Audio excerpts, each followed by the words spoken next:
Hello friends, Thai Pongal அன்னைக்கு ரொம்ப ரொம்ப பீஸ்ஃபுல்லாக வந்துட்டு டே ஸ்டார்ட் ஆச்சு. அன்னைக்கு எனக்கு ரொம்ப பிடிச்ச எங்கள் ஊரில் இருக்கக்கூடிய 2 கோவிலுக்கு ரொம்ப நாள் ஆயிடுச்சு போயிட்டு. அதனால அன்னைக்கு போய் ரொம்ப சந்தோஷமாக வந்துட்டு சாமி கும்பிட்டு திரும்பி வந்துட்டோம். வீட்டுக்கு வந்த உடனேயும் சாப்பிட்டோம். சாப்பாடு வந்துட்டு காலையிலேயே எல்லாம் ரெடி பண்ணி வச்சுட்டு போயிருந்தோம். ஸோ இன்றைக்கி வெஜிடேரியன் சாப்பாடு தான்.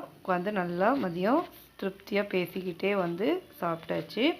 அன்றைக்கி ஈவினிங் பார்த்திங்கன்னா வீட்டுக்கு பக்கத்துலேயே பொங்கல் விழா செலிப்ரேஷனில் இந்த வள்ளி கும்மி நடனம் இருந்துச்சு. கொஞ்சம் நேரம் போய் அப்படியே பார்த்துட்டு வந்தோம். இப்போ ரீசெண்ட் டேஸில் எல்லா பக்கமுமே இந்த டான்ஸ் ரொம்ப ரொம்ப ஃபேமஸ் ஆகிட்டு வருது. சின்ன சின்ன குழந்தைகளாம் சூப்பராக ஆடிட்டு இருந்தாங்க. அப்படியே என்ஜாய் பண்ணி முடிச்சுட்டு வந்தோடனையும் வீட்டில் சூப்பராக அம்மா கிச்சடி ரெடி பண்ணி வச்சுருந்தாங்க. சுட சுட கிச்சடியோட இன்றைக்கி ஃபஸ்ட்டு டே பொங்கல் இப்படி தான் சூப்பராக போச்சு. உங்களோட பொங்கல் எப்படி இருந்துச்சுன்னு கமெண்ட்